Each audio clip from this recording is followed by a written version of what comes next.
Mel Gibson has finally broken his silence on Jonathan Roumie. And trust me, it's not what fans were hoping to hear. There's a tendency for all of us to take that event and the extent of the sacrifice, take it for granted. And I just wanted to put that on film to give people maybe a new look and to sort of bring another theological perspective to it that perhaps they hadn't thought of before. Gibson, the OG Hollywood tough guy, and the man behind the gut-wrenching Passion of the Christ, is not entirely cool with Roumie's soft portrayal of Christ. And let's just say it's causing a serious stir inside Christian circles. Is Gibson throwing shade? And why does he think this new Jesus is too soft to pass the gospel message? Join us as we explain the brewing tension between the two Christian filmmakers, Mel Gibson and Jonathan Roumie. Mel Gibson has always been a fierce Catholic fighter in Hollywood. He never cared about playing it safe. Remember when Gibson made The Passion of the Christ back in 2004? He didn't just tell a story. He made people live every bloody moment of it. His Jesus didn't just suffer, he was crushed. The beatings, the torture, the brutal march to the cross. Mel later admitted that he wanted every second to hurt. He wanted the audience to feel the sacrifice because, to him, that was the real story of salvation. And my contention is, when I was making it, it was like, you're making this film and the idea was that we're all responsible for this, that his sacrifice was for all mankind. No sugarcoating, no easy way out, just raw, bloody truth. Fast forward almost 20 years and a new face rises, Jonathan Roumie. He is nothing like Mel. Where Mel came in swinging, Roumie came in soft. Through The Chosen, he plays a Jesus that is so real, so human, you almost forget you're watching a show. Jesus laughs with the disciples, he jokes, he hugs children, he cries when friends are hurting. Well, it sounds a lot worse when you say it that way.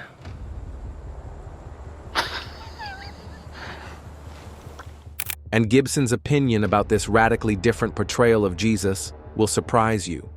Roumie's version brings Jesus down from the clouds and into living rooms, kitchens, and streets. Instead of scaring you straight, his Jesus invites you to sit at the table and have a real conversation. People all over the world have now chosen sides in their view of Jesus from these opposing styles. For those who grew up with Mel's Passion, the cross is a battlefield where the fate of the world was won through unimaginable pain. For those discovering Jesus through Roumie's eyes, faith feels like being welcomed home after a long, hard journey. One leaves you on your knees, overwhelmed by guilt and awe. The other lifts your head and tells you it's okay to come closer. But not everyone thinks this softer approach is a good thing. For starters, rumors started among some Christian circles. Is Roumie's Jesus too soft? Is he too gentle for a world that needs to understand just how serious sin and salvation are? Well, according to hardcore believers, Roumie's portrayal waters down the true cost of redemption. They believe that Jesus is too easy to love and too quick to forgive without showing the full horror of what it took to earn that forgiveness. They look back at Mel's Jesus, beaten, broken, blood pouring from every inch, and they wonder if Roumie's version is doing enough to honor that sacrifice. At the same time, rumors began floating around about how Mel Gibson's side feels about all this. Nobody came out and said anything directly. Mel didn't stand at a microphone and call out The Chosen or Jonathan Roumie. But during a recent interview where he spoke about modern Christian storytelling, Gibson praises projects that stick to the truth and the real suffering of Christ. He talked about how easy it is for Hollywood to water down faith, but he never once mentions The Chosen. That absence didn't go unnoticed. What do you think it is? I don't know, but it isn't good. I think we're looking at a world where,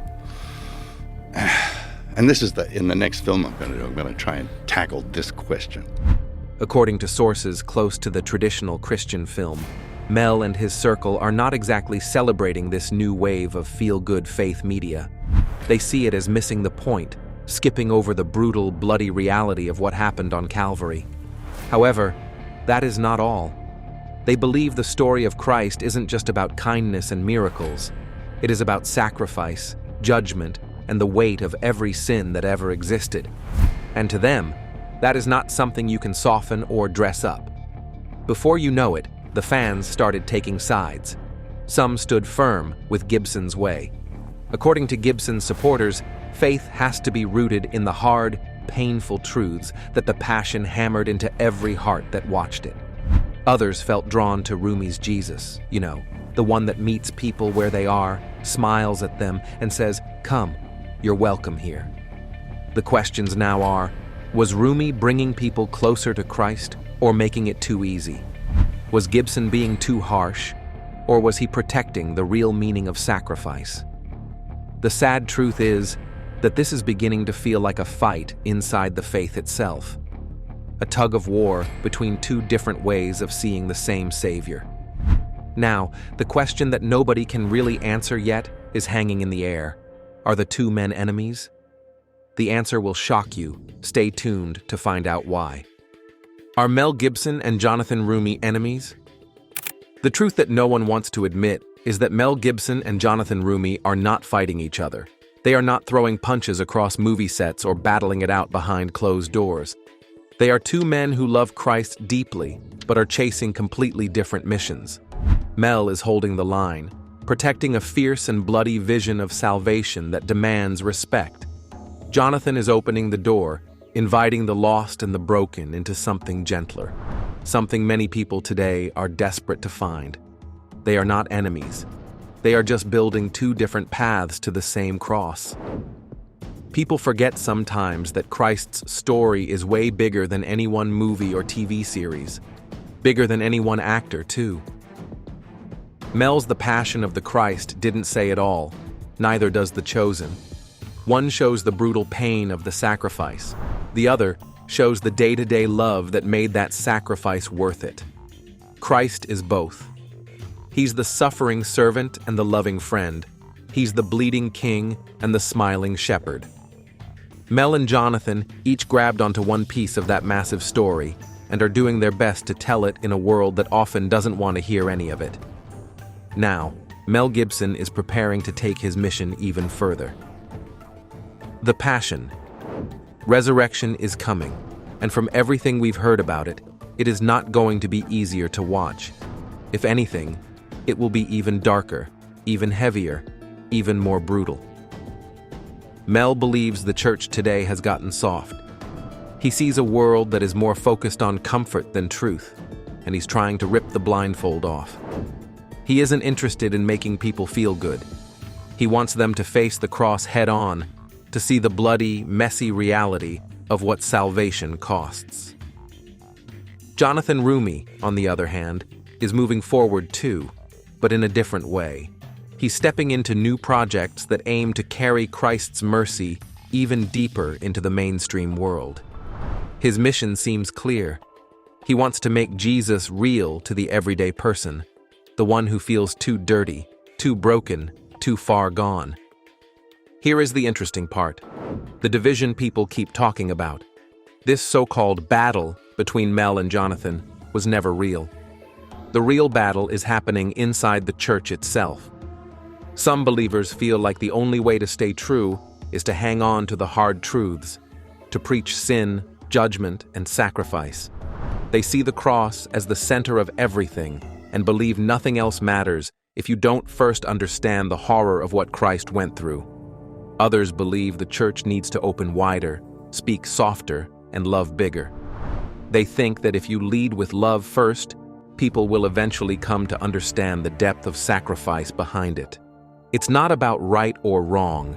It's about what people believe the world needs most right now. This fight is about what we think the gospel even is. Is the heart of the gospel the brutal cross where every sin was paid for in blood? Or is it the empty tomb, the miracle of second chances, the fresh start offered to everyone who dares to believe? Both matter. Both are true. But different parts of the church cling tighter to one side or the other. And now, Christian media is being pulled into that tug of war. Another interesting thing is that neither Mel nor Jonathan has ever taken a public shot at the other. Not once. No cheap comments. They understand something that many fans have forgotten. Faith demands better from us. They respect the mission too much to turn it into a public brawl. The real bad blood never lived between Mel and Jonathan. It lives in the audience. It lives in the way people argue over who got it right, who stayed true, and who sold out. As much as people want to think this drama between Mel Gibson and Jonathan Roumie is the showdown for Christian storytelling, it's not. And that's where we are headed now. Stay with us. Christ in Hollywood, beyond Mel and Roumie. But here's the thing. Mel and Roumie won't hold the spotlight forever. There's a whole new wave of storytellers rising behind them. And depending on who grabs the mic next, Christian media could go in a different direction. Take Dallas Jenkins, for example, the creator and director of The Chosen. He's not just producing one show anymore. He's building an entire media empire through Angel Studios. Jenkins has made it clear that he believes in a Jesus who is approachable, joyful, and relational.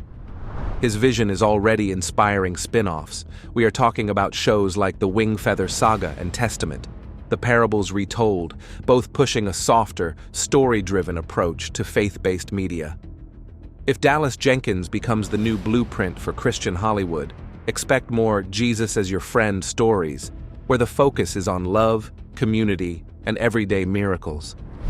But there's another side growing too, and this is probably the most interesting thing happening in Christian media. People like Eduardo Verástegui, the actor and producer behind Sound of Freedom, are leaning into a harder edge. Verástegui has made it clear in interviews that he believes Christianity has to confront evil head-on. His films aren't soft, and they're not meant to be. He's already talking about producing a gritty epic about Our Lady of Guadalupe that won't shy away from suffering and sacrifice. If he and others like him get more influence, you're going to see high-stakes portrayals of Christ. And then there's the streaming platforms themselves. Angel Studios, PureFlix, and even mainstream players like Amazon Prime and Netflix are sniffing around faith-based projects now because they see the audience numbers growing. But here's the risk. Once Hollywood sees dollar signs, they don't care about theological accuracy anymore. They care about what sells. That means we could start getting Christian shows that have almost no real Christ left in them. Faith washed down to life lessons and nice feelings, stripped of the bloody cross and the empty tomb. The real future battle isn't just style anymore, brutal versus gentle. It's going to be between those who stay faithful to the hard, beautiful truths of the gospel and those who slowly trade it away for popularity. You're going to see more shows that look good on the outside, but are empty on the inside. More Christian celebrities talk about light and hope, without ever mentioning sin, sacrifice, or salvation. And don't think secular Hollywood isn't paying attention. After the success of The Chosen, studios are already scouting Christian influencers to star in more family-friendly content. You can also expect more movies that fall within the opposing views of Christ. What is important is that Christ be preached. Joe Rogan, stand-up comedian and host of The Joe Rogan Experience, is never shy about tackling tough topics. For him, the Vatican's hidden side stands out. Rogan's show often explores rumors of secret archives, high-level rites, and shocking cover-ups behind the church's grand traditions. The people that are believers, the people that love to dress up nice and go and behave kind and see all the people in the community at the church. He wonders if an ancient institution credited with guiding millions might also safeguard secrets that could shake faith worldwide today completely. Rogan has hosted guests who claim the Vatican holds miles of underground vaults stuffed with banned manuscripts, alien evidence, and even strange devices like a chronovisor. The thing that's going to change the universe is that one day someone's going to invent a time machine, and that when they invent a time machine, all time ceases to become linear. He notes the church presents a calm, sacred image, yet rumors swirl of something shadowy below. On his podcast, Rogan asks, "Why stay secret? And what could modern science lose if these hidden artifacts never surface? Could revealing them spark breakthroughs?" Rogan also points to the Vatican Bank's repeated controversies. He questions how a tiny state could become a hub for alleged money laundering or backroom deals. Could these secretive flows of cash hint at deeper agendas, like funding covert research or covering up scandalous evidence? On episodes with financial experts, Rogan explores whether hush money or under-the-table deals might tie into the church's rumored hidden trove of knowledge. He also tackles talk of exorcisms and alien life within church doctrine. Rogan notes Vatican astronomers who say belief in extraterrestrials doesn't conflict with faith. Yet he's intrigued by claims of demonic presence in high church ranks. On his show, debates arise on whether the church studies these forces behind closed doors. Rogan wonders if centuries of data on miracles, hauntings, and possible alien encounters remain locked away. Though not an expert, Rogan loves stirring debate. He invites scholars and insiders who insist the Vatican guards relics that might upend our history books. Some think these are wild claims, but Rogan pushes for transparency.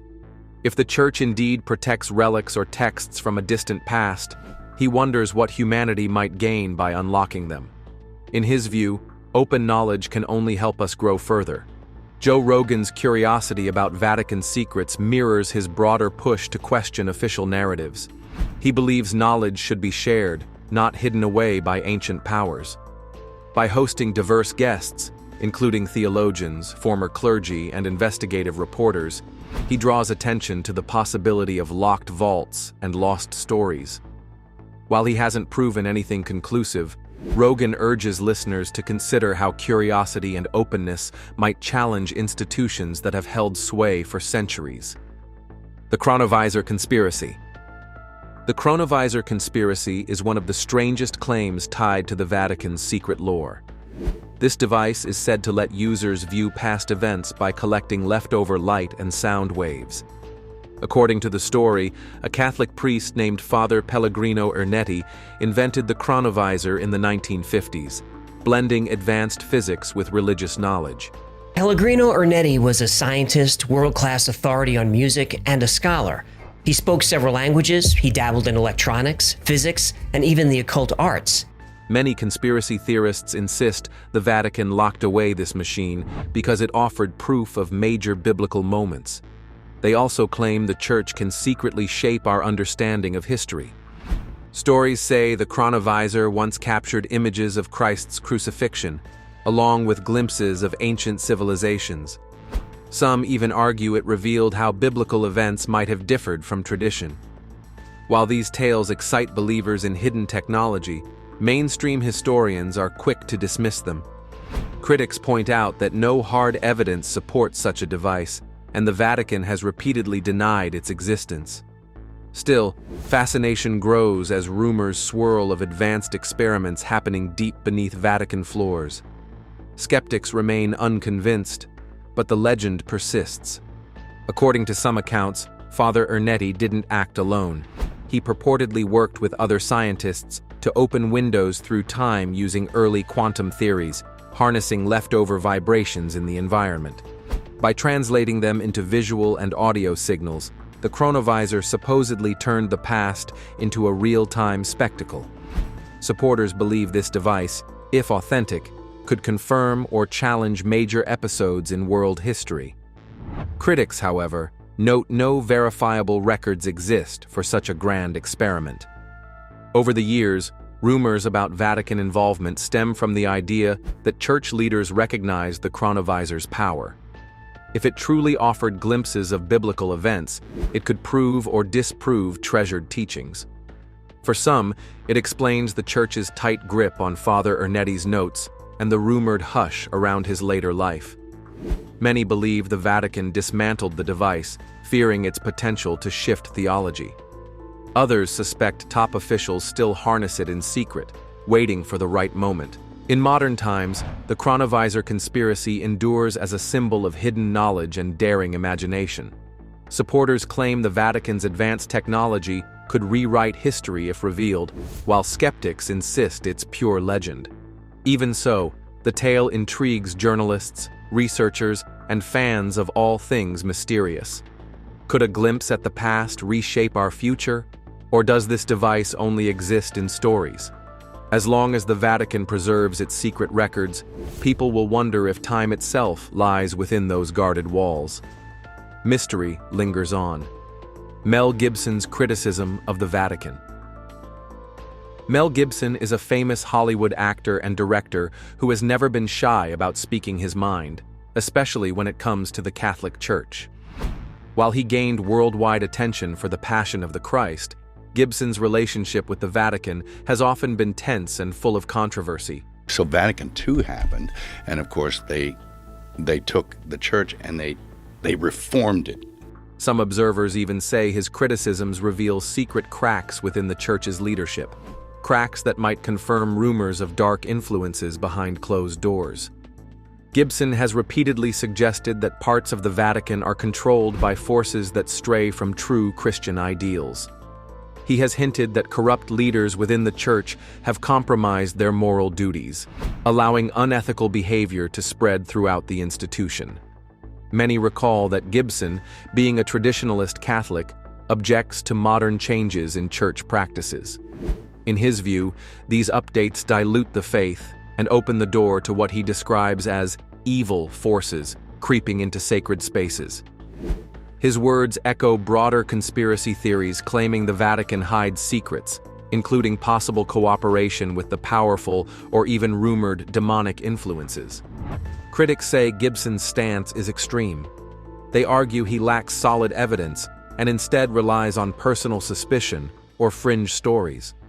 However, his supporters feel he is one of the few daring enough to question an institution that has, for centuries, wielded immense power over billions of believers. They point to historical scandals, such as financial wrongdoing by the Vatican Bank or alleged cover-ups of abuse, to argue that Gibson's concerns may not be completely off base. Over the years, the actor's strong words have stirred debates on news programs and internet forums. Some people feel he is drawing attention to important questions. If the Vatican indeed conceals harmful secrets, what might those be, and how do they affect ordinary Catholics? Others, however, think Gibson is fueling conspiratorial thinking, feeding rumors of hidden archives, mysterious rituals, and even advanced technology lurking beneath St. Peter's Basilica. Whatever one thinks of Mel Gibson, his claims serve as a reminder that the Church's human side is far from perfect. His fierce criticism spots a contrast between the Vatican's spiritual mission and its alleged hidden agenda. True or not, these charges have kept the spotlight on an institution that many feel remains as secretive and powerful as ever, leaving believers and skeptics to wonder what really goes on behind those ancient walls. Architectural symbolism, suggesting hidden darkness. The Vatican is not just known for its religious significance, but also for its intricate architecture, which has sparked intrigue and conspiracy theories for centuries. Some claim the very design of its buildings hides dark secrets or sends hidden messages, suggesting a deeper, more sinister meaning. From serpent-like structures to unsettling sculptures, many believe the Vatican's architectural symbolism tells a story that the Church would prefer to keep hidden.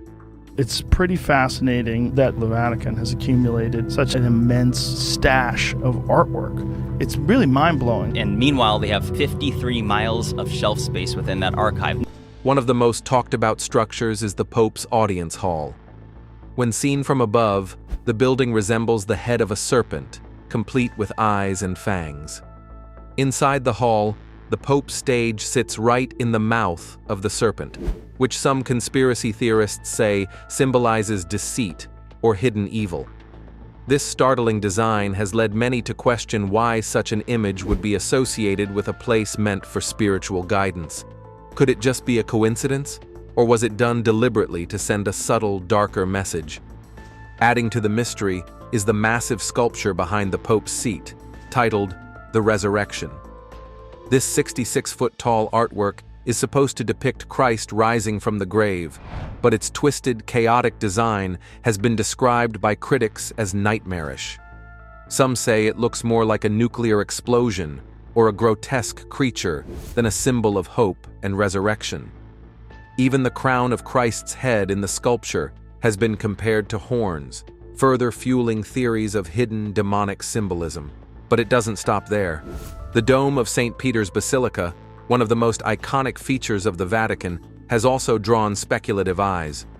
Some claim that, when closely examined, the patterns on the dome resemble reptilian eyes staring down at the faithful. This observation connects to broader conspiracy theories about the serpent as a symbol of hidden power or dark forces influencing the Church. For centuries, the Vatican has been a center of spiritual authority, but these architectural oddities have led many to wonder if there's more to the story. Is the design simply artistic, or does it hint at hidden truths the Church doesn't want the world to know? As long as these symbols remain unexplained, the theories about hidden darkness in the Vatican's architecture will continue to capture imaginations worldwide. Elon Musk's obsession with the Vatican's secret archives. Elon Musk, the billionaire known for his relentless curiosity and groundbreaking ideas. Okay, you've got your finger in so many different advanced technologies. As I said, SpaceX, Tesla, now you've got Solar City and the solar pack that people put in their houses. Has reportedly developed a deep fascination with one of the most mysterious places on Earth, the Vatican's secret archives. These archives, now called the Vatican Apostolic Archives, are said to house countless secrets, from suppressed religious texts to evidence of extraterrestrial contact. For Musk, always seeking to push human understanding to new limits, the allure of these hidden records seems irresistible. But what exactly does he hope to uncover? The Vatican's secret archives stretch over 53 miles of shelving and contain more than 35,000 volumes of documents, some dating back centuries. While some of the archives have been open to scholars, many areas remain strictly off-limits. Musk, with his love for exploring the unknown, reportedly believes that these forbidden sections hold knowledge that could transform humanity's understanding of history, science, and even the universe. One of the theories suggests that Musk is particularly intrigued by rumors of advanced technology hidden within the archives. Whispers of devices like the Chronovisor, a supposed machine that can view events from the past, have captivated conspiracy theorists for decades. If such technology exists, it could have groundbreaking implications for how we perceive time and history. Musk's work with AI and quantum computing aligns perfectly with the ideas surrounding such ancient, sophisticated inventions. Others speculate that Musk may be drawn to the Vatican's supposed records of extraterrestrial contact. The archives are rumored to contain evidence of alien encounters, including artifacts and detailed accounts that have been kept secret to avoid disrupting religious belief systems. Musk, heavily involved in space exploration through his company SpaceX, has often spoken about the possibility of life beyond Earth. Could the Vatican hold answers he's been searching for? Elon Musk's interest in the archives isn't just about curiosity. It reflects his broader mission to question established systems and unlock humanity's potential. The Vatican, with its centuries of secrets, represents the ultimate challenge for someone like Musk, who thrives on pushing boundaries and uncovering hidden truths. Whether it's ancient technology, extraterrestrial evidence, or lost historical knowledge, Musk's supposed obsession with the archives raises exciting and unsettling questions. What if the Vatican really does hold secrets that could rewrite human history? And what might happen if Musk is the one to bring them to light? The answers remain locked away, deep beneath the Vatican's ancient walls. Financial corruption and moral hypocrisy. Financial corruption and moral hypocrisy have long been rumored within the ranks of religious institutions. The Vatican, as a powerful center of the Catholic Church, has faced especially strong accusations over time. Critics point to the Vatican Bank's shadowy past, where money laundering and secret deals allegedly occurred. Historic scandals, like the collapse of Italy's Banco Ambrosiano, the scandal-plagued Vatican Bank has published the first annual report, and the suspicious death of its chairman, Roberto Calvi, cast an uneasy light on the Church's financial practices. Though the Vatican has tried to dismiss these claims, doubt lingers. For decades, The Vatican Bank, officially called the Institute for the Works of Religion, operated with minimal oversight. Its unique status allowed it to avoid normal banking rules. This arrangement, critics argue, made it easy for shady funds to slip through unnoticed. Reports of money laundering drew global attention, pushing church leaders to claim they would introduce reforms. Yet repeated investigations suggested that the bank remained a refuge for criminals seeking a safe haven. Such patterns fueled accusations of blatant hypocrisy. Meanwhile, scandal after scandal has revealed a moral gap within the church. Cases of child abuse by clergymen shook countless believers who saw the church as a symbol of virtue. Many felt betrayed when senior officials covered up crimes instead of seeking justice for victims. This duplicity deepened the sense of moral hypocrisy, as leaders preached righteousness from the pulpit, yet failed to uphold basic ethical standards behind closed doors. These revelations added to the distrust surrounding the Vatican's overall credibility. Efforts at reform have been slow and often half-hearted. Popes have promised to clean up corrupt banking practices, only to face internal resistance. Some changes were made, such as stricter financial oversight and revised guidelines for the Vatican Bank. Yet whistleblowers and journalists still report questionable transactions, fueling speculation that real transparency remains elusive. When church authorities speak about morality and compassion, critics point to these hidden deals as proof that the Vatican fails to practice what it preaches. For many observers, this pattern of financial corruption and moral hypocrisy erodes faith in the church's leadership.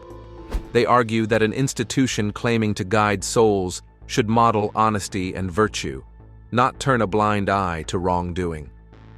While the Vatican maintains that it strives for reform, critics remain skeptical. Each revelation of hidden bank accounts or covered-up scandals undercuts the church's moral standing and damages trust. Ultimately, the call for transparency grows louder, pushing leaders to confront uncomfortable truths. Which of the two portrayals do you find acceptable? Share your opinions with us in the comments section. If you enjoyed the video, like, share, and subscribe to our channel. Also, click the following video on your screen, and you will enjoy it.